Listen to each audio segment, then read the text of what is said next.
If you're a creative, the scariest thing you can be given is carte blanche. Having a blank slate is daunting and almost impossible to create in. Having parameters, and sometimes really strict parameters, can lead to the most creative of products. The mind suddenly wants to push the envelope. You'll want to find ways to go against the grain while still coloring inside the lines. Don't think outside the box. Recontextualize the box. 1965. One Gungpa Yokoi, fresh out of university with a degree in electronics, would start his career at a Nintendo toy factory as an electrician. By the end of the 70s, he would find himself running an entire research and development division as a toy maker and video game designer. All thanks to a luck of the draw visit from Nintendo's president, Hiroshi Yamauchi, early in his career. A serendipitous happenstance.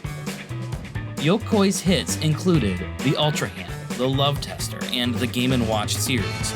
He'd be one of Nintendo's first arcade game designers when they entered the video game market. He was a trailblazer in this new industry of video games and would mentor one Shigeru Miyamoto as he worked on Donkey Kong.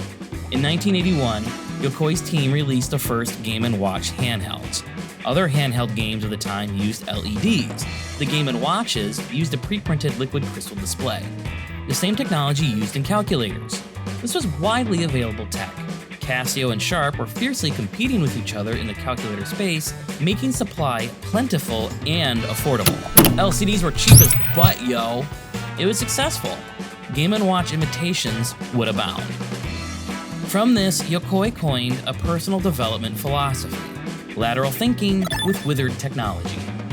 Nintendo, as a corporation, would also adopt this philosophy, which stands to this day. Withered technology is just old, cheap tech, like the liquid crystal displays and calculators. The lateral thinking was a creative process in appropriating this old, cheap hardware in a way not exactly thought of before to give it a second life, like using liquid crystal displays as the graphics for an electronic game. Don't think outside the box. Recontextualize the box. Yokoi would later apply lateral thinking with withered technology to Nintendo's first portable console, the Game Boy. Released in 1989, the Game Boy was not a powerhouse of tech. It had a whopping 4 shades of gray for color on a dot matrix display. Also, it wouldn't be backlit. Instead, the display would be an ugly puke green color to help with the contrast, making the 4 shades of gray actually 4 shades of puke green. Not all of Nintendo was on board. Some took to calling it the Lame Boy. While there was valid criticism of the hardware's limitations, Yokoi stuck to his guns. These limitations would translate into a long-lasting, affordable piece of gaming hardware. 10 hours of battery life and an $89.99 price point. It was the perfect blend of price and quality. It was a banger of a value. While the competition would have more advanced handheld consoles, they couldn't touch Nintendo on price and power consumption. It was a battery-eating monster that took 6 AA batteries for less than half of the playtime, and was almost twice the price. This was a game changer. The Game Boy crowned Nintendo as king of the handhelds, a throne that has yet to be usurped. This is, in fact, the console that would one day give us Pokemon. It's dogfighting the game! Flash forward to 1993. Link's Awakening is a Zelda franchise debut on portable hardware, and the first Zelda game to have a strong emphasis on story and character arcs. While Nintendo would still be a gameplay-first developer, storytelling was now becoming more important in the development process. This game is an interesting anomaly, as it not only has one, but 2 faithful remakes. In 1998, a colorized version was made for the Game Boy Color, and it came with an extra bonus dungeon called the Color Dungeon, and support for the Game Boy printer. Then 21 years later, Link's Awakening would get a full polygonal remake for the Nintendo Switch, which is strangely accurate to the original source with minimal, and I mean minimal, changes to the core gameplay and mechanics. The main source of footage for this video will come from this version. Link's Awakening is a weird and wonderful ride. It further develops what the traditional Zelda experience would become. Ironically, it also breaks from the traditional Zelda story motif. It doesn't take place in Hyrule, Zelda is not in the game whatsoever, and characters from other Nintendo franchises make appearances throughout. Something Takashi Tezuka says if it were to happen today, he'd be mad, even though he's the one who originally did it. The Legend of Zelda Link's Awakening is weird, yet it doesn't think outside the Zelda box. Rather, it recontextualizes what that Zelda box is.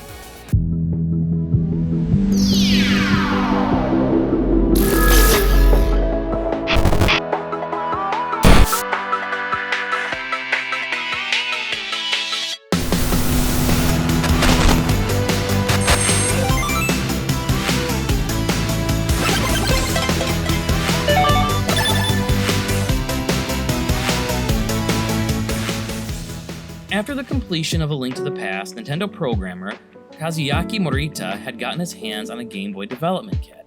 Despite the Game Boy being a Nintendo product, his department only had one dev kit since his division wasn't actively developing Game Boy games. Morita was trying to get a Zelda-type game running on the Game Boy in his spare time, a piece of hardware with very limited capabilities compared to the Super Nintendo. Takahashi Tezuka took notice of this pet project of his. Another serendipitous happenstance in the company's history. He latched himself onto the idea, but the game was not an official Nintendo product. The two would work on this prototype after work hours. As it progressed, more people were brought into this after-school Zelda club. The team's imaginations were going wild. Ideas that were scrapped in the Link to the Past made a comeback. Tezuka had always wanted to be able to unequip the Master Sword and have Link carry two items at once, and potentially combine them, like bomb arrows. Hey, they did that like 15 years before Twilight Princess. I didn't know that. Miyamoto did not want the sword to ever be unequipped. The idea was scrapped in Link to the Past, but for this project, they went for it. This was an unsanctioned game. Everything was in play, and anything was possible. As experimental mechanics were being played with, Kensuke Tanabe and Yoshiaki Koizumi were brought in to flesh out the scenario and story. For the scenario and characters, Tezuka wanted something that felt surreal and dreamy, like Twin Peaks, which he was a huge fan of at the time. Kensuke and Yoshiaki ran with it, creating a dreamlike setting with kooky characters. You may remember Yoshiaki Koizumi from my Mario series, taking over the reins as the main Mario producer from Miyamoto. Originally, Koizumi had dreams of becoming a filmmaker. However, he ended up at Nintendo in 1991 since he saw that games could be a new frontier for visual storytelling. One of his first gigs at Nintendo was writing and designing the Link to the Past manual. The story of the three goddesses and the Hylian creation myth is his doing. The kooky characters and character arcs and this cinematic intro to Link's Awakening, also all Koizumi. He handled the bulk of the story work, fleshing out the characters as real living people, with quirks, personalities, and full arcs. For the first time, story became an important component. Kensuke Tanabe was involved in scenario design for A Link to the Past. He had an idea that was put aside in that game that would fit perfectly into this surreal, dreamlike game. A giant egg that, when cracked, would usher in the end of the world. Is Kensuke on something? Is he okay? You okay there, Tanabe? With the traditional Zelda motifs ditched, a new setting was created for the game. A strange island with strange events and fun, crazy characters. As you'd progress through the game, it'd be revealed that Link was trapped in a world that is a dream of a supernatural creature called the Windfish, which is, let me check here. A mystical flying gypsy whale. Yeah, that sounds about right. By waking this mystical flying gypsy whale, the island and all its inhabitants would disappear forever. Strap yourselves in, because things are about to get heavy.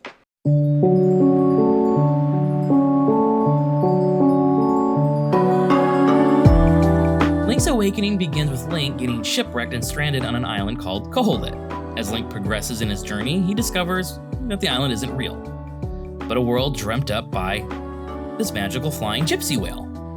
And by waking him, or her, the island and all its inhabitants will disappear forever. The dungeon bosses in this game are referred not as bosses, but as nightmares, and that is the perfect name for them because 1, this is a dream world, and 2, one of the dungeon boss nightmares is a freaking clown genie. The further you get into the game, the more they'll tell you about their dastardly plans. They have kept the windfish asleep to keep the island in existence. Without the nightmares, the windfish will wake up and the world will end. They are simultaneously terrorizing the inhabitants of the island while also keeping them alive. Meaning, to save the island, you must destroy the island. This is kind of messed up. But it all is just a dream. It's not real. None of this is happening, right? So what's it matter? Let's get existential here. Have you ever had a dream that really resonated with you? You woke up the next morning still thinking about it and maybe still experiencing the emotions the dream elicited in you while you slept? How about this? Have you ever had your brain create a love interest in your dream? I don't mean dreaming about a crush, but a completely fabricated person from the recesses of your mind. She is not real, but she still felt genuine. It's a surreal feeling to wake up still in love with a person who has never existed. The people of Koholit have lives and personalities all to their own. There are families, dog owners, artists, musicians. There's even a love interest for Link. It's a world that to Link feels real. Marin is a young girl who finds Link washed ashore on the beach, and it's obvious she falls for him. And the player kind of reciprocates it on behalf of Link. She becomes the love interest. But she's not real, because 1, she's a fictional character in a video game, and 2, she's a dream. And not even a part of Link's dream, she's a part of someone else's that Link had somehow invaded. But the reality of the person's existence or lack thereof does not diminish the genuine love which can still be truly felt. When you wake up, you're still sad that you loved and then lost a person who never existed. The love was both real and not real, which begs the question, what does it mean to love if love can be real in a fabricated reality? I want to remind you, this is a video game originally from 1993 exploring existential ideas about love and existence, all on, let's see here, the Game Boy? This is the exact kind of thing a young, pretentious, early 20-something fresh out of film school would come up with. And that fits the description of Koizumi at this time to a T. But you know what? I'm here for it. This hits on a note that I kind of resonate with. To save a life, to save your life, you have to destroy a world. Would you do it? Would you? What would you do? What would you do? The world is taken over by evil nightmare monsters, like a clown genie. But they're the ones keeping the world in existence. To save the world from their own nightmares, like a clown genie, also means erasing it from reality, a world you grow to love and adore. This can also be a metaphor for falling in love with the characters in a book or movie, or even this game itself. You're enjoying it so much you don't want it to end, but you also want to see how it ends. A catch-22. For a game from 1993, there is a surprising amount of depth. I'm like, geez, man, I just wanted to play some Game Boy.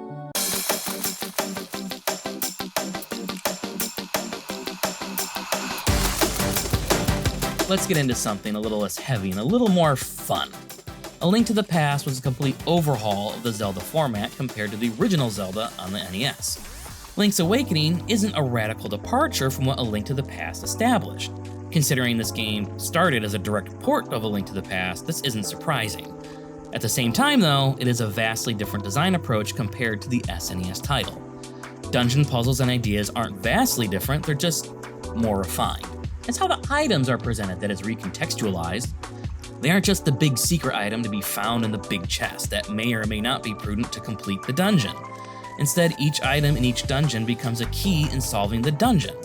The Rock's Feather allows Link to jump over gaps. The Power Bracelet gives Link the ability to lift pots blocking his way. Oh no, the pottery. The Pegasus Boots allow Link to do a few different things. You can now go fast, just like in A Link to the Past. And you can knock things out of trees, because that's how I get things down from high places. I just ram the wall with my head. When combined with the sword, it can break through these special crystal blocks. When combined with the Rock Feather, Link can jump across larger gaps. Recontextualizations upon recontextualizations. Tezuka is really using his item combining idea here. The key items in most dungeons are also needed to defeat the boss/nightmare, and in some pretty creative ways, like slime eyes. You swipe with your sword and he starts to split.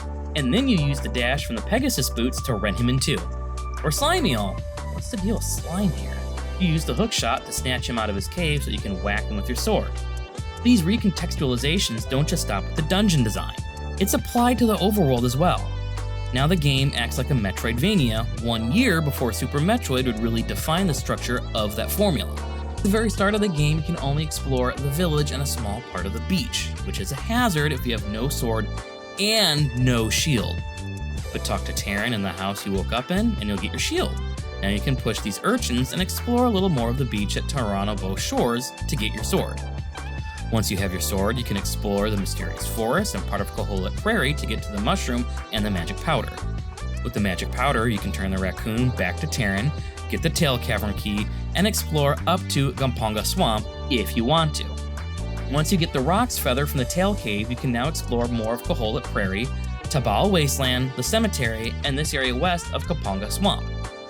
After getting the Power Bracelet from Bottle Grotto, you can lift these rocks to explore Ukuku Prairie, Canalit Castle, Taltal Heights, some of the western parts of Taltal Mountain Range, and parts of Martha's Bay. With the Pegasus boots, you can use the cave to cross the river and reach the Animal Village, Yarna Desert, and the ancient ruins. The flippers give you the ability to swim in Martha's Bay and explore the rest of the eastern Taltal Mountain Range. And finally, the hookshot opens up shortcuts across the map, unlocks the western part of Taltal Mountain Range, and access to the River Rapids ride. Not only do weapons open up more of the world, but they also create shortcuts. Before the Power Bracelet, you had to take this path completely around through the mysterious forest. With the Power Bracelet, you can lift these boulders and get there quicker. Items no longer just make you more powerful or more capable, but also aid in your traversal abilities. They aren't overhauled like they were in A Link to the Past. They're simply recontextualized, which is the basic theme of Link's Awakening's design philosophy, a phrase I've been mentioning over and over again.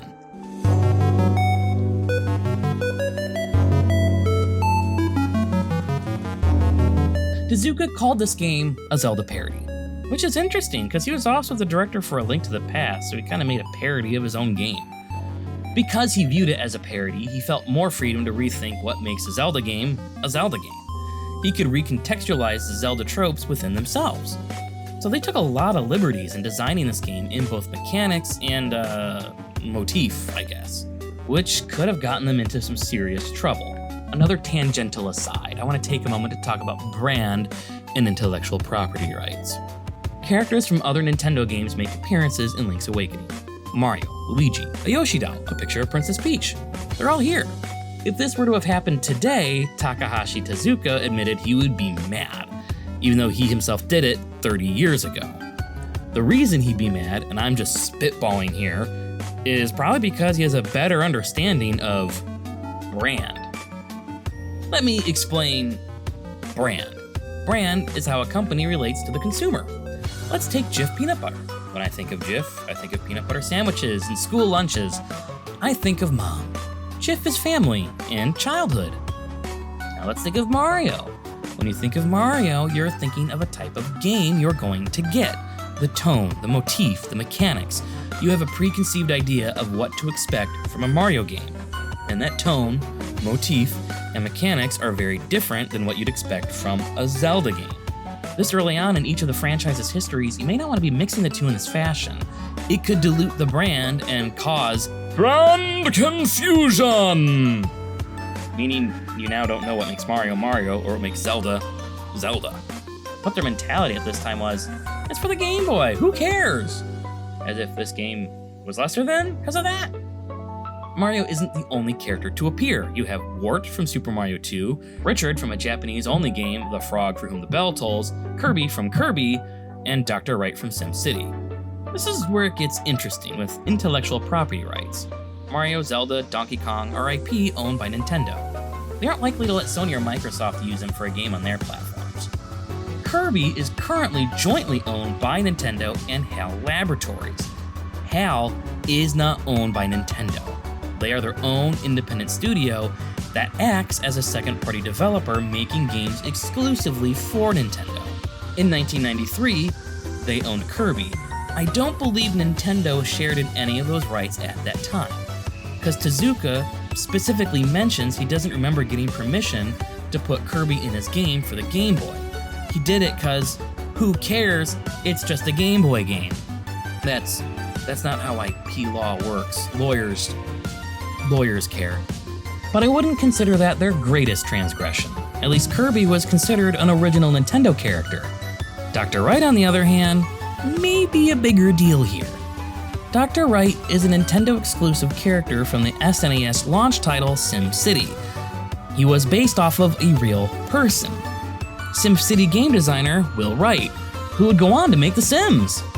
Mr. Wright, how do you sleep at night? On top of a pile of money with many beautiful ladies. Dr. Wright is designed from Will Wright's likeness, except for the green hair, but everything else looks kinda spot on. And I assume they had permission in some form to use his likeness in SimCity, but I doubt there were official contracts written up for this cause it's video games in the 90s. Who cares? So by using his likeness again for a separate game on a different platform is legally dubious at best. By approaching this Zelda parody with the aloofness they did back in the early 90s, if done today, could have gotten them into some serious trouble. To once again quote Mikey Newman from FilmJoy, no one knows what they are doing. Despite the various liberties the team took with developing the game, they didn't really push the boundaries. Rather, they took the ideas from A Link to the Past and recontextualized what a Zelda game could truly be. Don't think outside the box, recontextualize the box. They didn't come up with brand new items or many new mechanics. The only original item was the Roc's Feather. On the surface, it looks and plays just like A Link to the Past, just a little weirder and kookier. They didn't think outside the box, instead they redefined what that box could be, by simultaneously remaining within the original defined parameters. There was an overworld, there were dungeons, and there were items that were all familiar to previous Zelda games. The use of the items wasn't even that radically different. They all acted similarly to A Link to the Past. They just recontextualized how they could be used. The overworld has similar variety to A Link to the Past. Forest, desert, swamp, water, temple, village. It's traversal that is recontextualized. Dungeons are similar in nature to A Link to the Past, but its locks and keys are no longer just literal locks and keys. But the items also act as a key to open obstacles that are in their own ways locks. Thank you, Mark Brown at Game Maker's Toolkit, for pointing that out. The box is the same box as before, but it's being used in a different way. With rethinking what the Zelda box could look like, they established what the Zelda box would become. Not only did this game set the standard for dungeon and item design and usage, it defined how the compass would work in future Zelda games. It established the trading sequence, finding and collecting items for upgrades, chicken flying, the song mechanic, fishing, mini-bosses, all established in this game because they recontextualized what a Zelda game is rather than trying to completely redefine it. In an interview on Iwata Asks, current Zelda producer Eiji Aonuma flat out admits that without Link's Awakening, Ocarina of Time would not have been the game that it is, which would define the look and feel for all 3D Zelda games. The fact that this game was done originally on the Game Boy is just amazing. Don't think outside the box. Recontextualize the box.